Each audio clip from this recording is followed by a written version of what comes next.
Hi everyone, and welcome to this week's episode of Bite Size PD. We're going to focus on what's new with Nearpod today. I am Chandra Martz, and I will be here to guide you through this.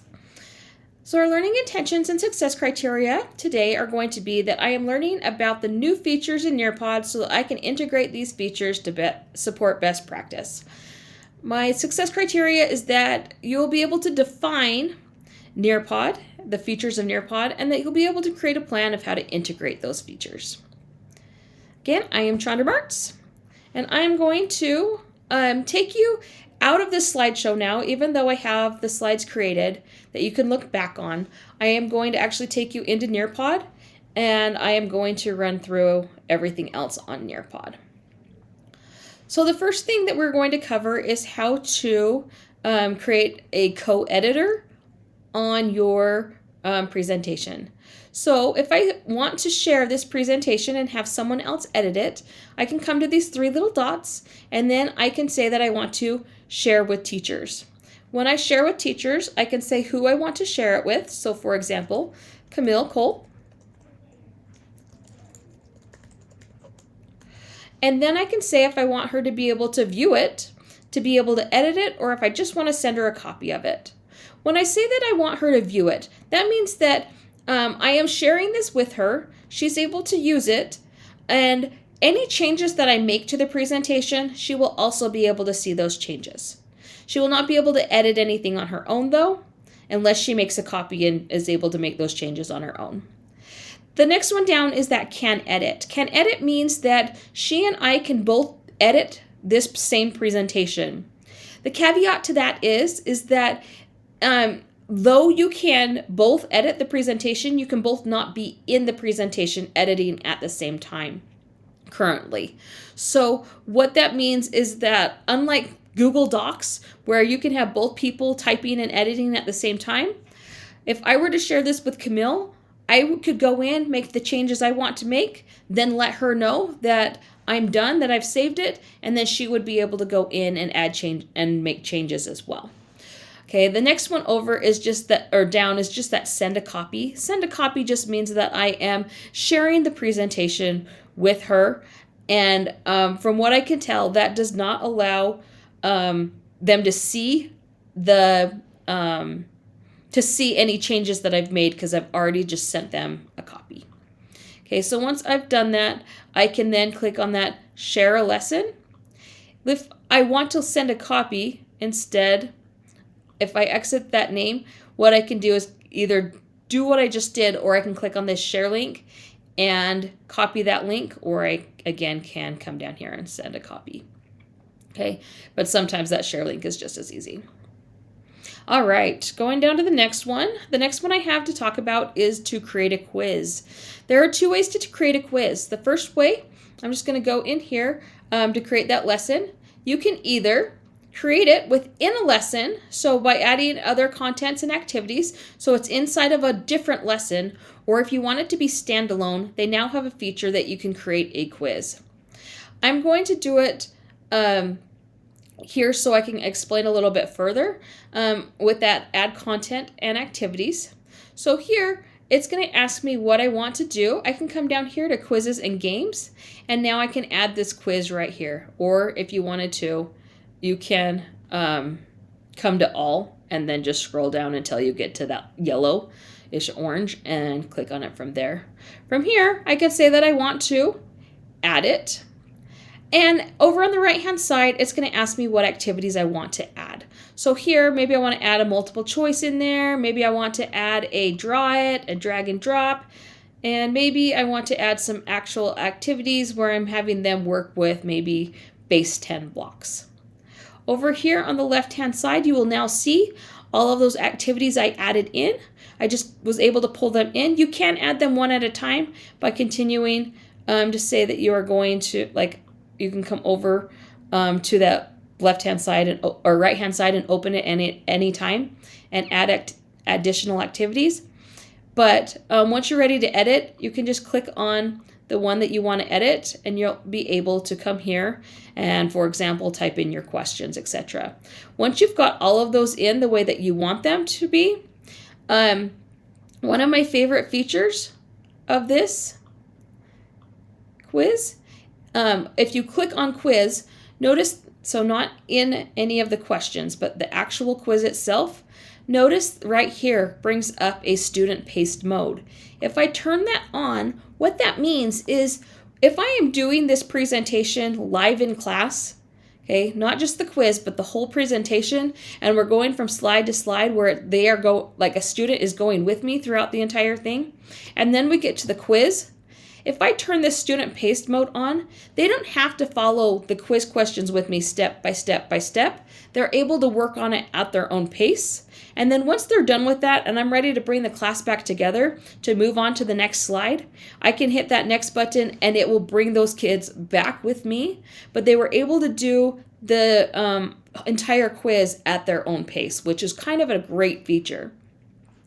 Okay, so I've got all of those in, and now I can save and exit, or I can keep editing. Okay, I can also add maybe slides to my presentation. Okay, so now notice, here's my quiz, here's what I have in it, and my next thing is the slides. Or if I want to move those up, I can also do that. So maybe I have a slide at the beginning of my presentation. Okay, so I'm able to add from here.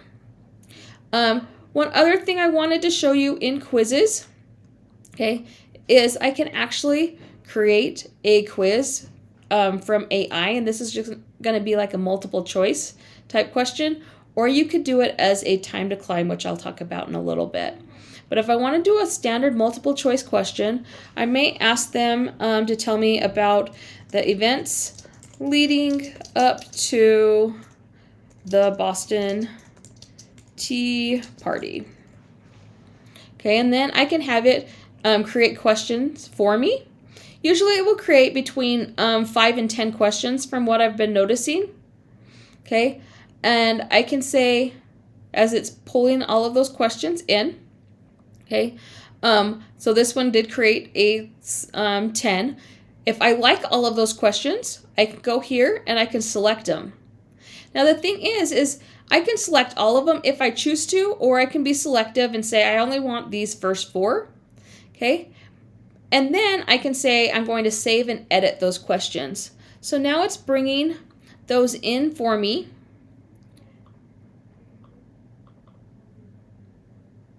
Okay, so here is that multiple choice that it just created, and it brought in those 4 questions for me.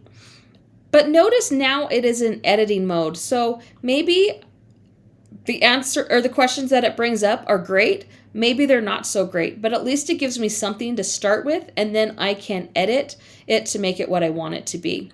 Notice here too, I can put what I want that correct answer to be, which is great. And as I'm working through these, okay, I have noticed that it is very, for the most part, a lot of these questions are very DOK 1 or 2. So that's where you can bring in that teacher autonomy and up that scale into those DOKs 3s and 4s if you choose to. All right, so that is our quizzes. But like I said, one of my favorite features is that student paced mode. All right, talked about the AI create questions. Ooh, okay, one of the features that I love a lot, okay, and I don't know if I'm going to be able to show it without starting a presentation. So I'll just show you on here. But when you start a presentation with your students, you can actually have them raise their hand if you need them. Like if they have a question, they can raise their hand here so they're not interrupting the class. Then you can walk over to them. If they feel like they need the content repeated, they can put it here. Other students can't see it, but you can see it on your screen. Okay, and then you can slow the content, or they can say that they need that content slower. The other thing that you can do is the reactions, and they can do like a thumbs up, they can do a smile. So you can say, okay, I just want you guys to give me a thumbs up and thumbs down if you understand the content on this slide, and they could give you that thumbs up or thumbs down. On your presentation, let me see if I can save this presentation. I know I didn't really do much with it, but I'm going to come into this one really quickly, save those changes, and teach it. I'm going to say that it's a live lesson. And now notice right here, it's going to ask me, do I want to allow hand raising and do I want to allow those student interactions? So notice those options are right there. All right, what's next? Interactive videos. Interactive videos are a great new tool. We've always been able to add videos into your lesson, but now you are able to go in and add an interactive video. So when you bring in a when you bring in a video, so here's my video, I can bring that in and I can add that. Now I can either search their library, so maybe I'm searching for Boston Tea Party and see if they have anything for the Boston Tea Party. So maybe I want to bring in this TED Ed video or whichever one. Okay, make sure whatever video you bring in, you have previewed it before the students actually see it. So I might be bringing in this video right here. Now notice it already has questions that are in here for me, which is great. Okay. But I can also choose and say I want to bring my cursor here, and this part of the video I want to add an activity. Notice it changes that time of where that activity is, and I can say that I want to add that activity. It's going to ask if I want it to be an open-ended question or a multiple choice question, and so I can do my open-ended question. I can type whatever I want it to be, and then I can go back to that video and notice it added my question in right here. Okay, these are all questions that have been added in automatically that I can come, if I hover over the top of it, I can come in and I can edit any of those questions as well. Or if I don't like it, I literally could come and delete the activity so it's not there for me. Okay, so some questions may be great. Some questions you're like, I don't like that. You could either revise it or just delete it altogether. So that is adding in your own videos. My next one that I wanted to teach you guys about is in my Nearpod library. Notice that it now has programs included. When I click on Nearpod library, notice these programs right here. I now have Nearpod Math, 21st Century, and Social Studies. So when I go into the Nearpod 21st, notice that you will see things like digital citizenship. You'll be able to see college and career readiness, which is great for like high schools that are taking those classes or middle schools. There is like coding and computational thinking, okay, and there are some lessons for financial literacy there. Those are some of our newer ones that we have. That one has been here for a little while, but the brand new two are going to be this math and this social studies. Inside of the math, okay, currently it does go up to grade 8, but don't let that fool you, because some of those grade 8 features do have some higher advanced. For example, that Pythagorean theorem, associations with data, exponents and scientific notation. A lot of these types of lessons actually could go up into higher grades depending on what is being taught in that grade.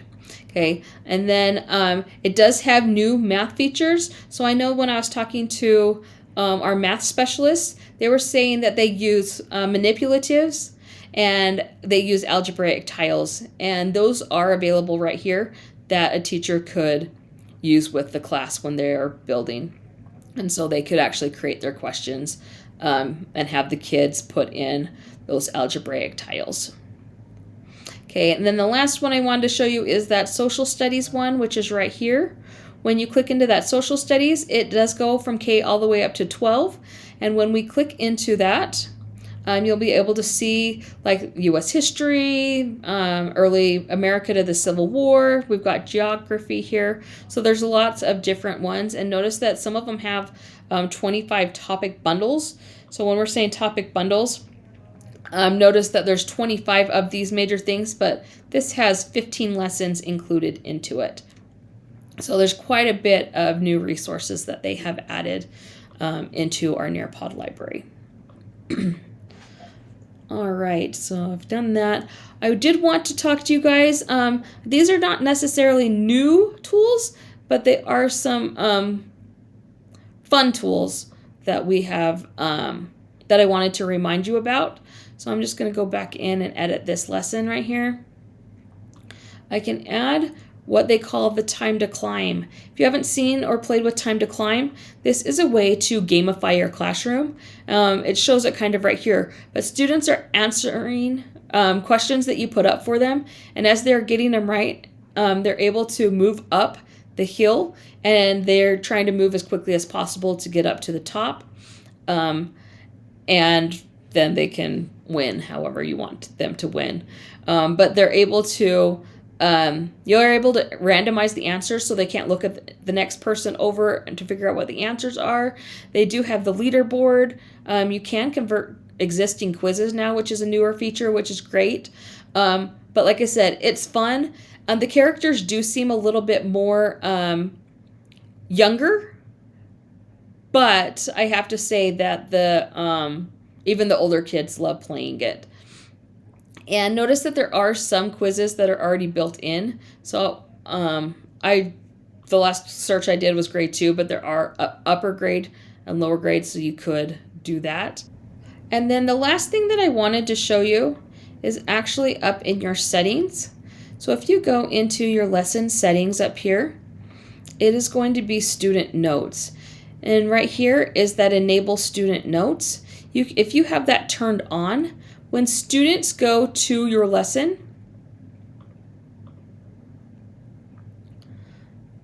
let me go back. But when students go into your lesson, I'm just gonna play this real quick.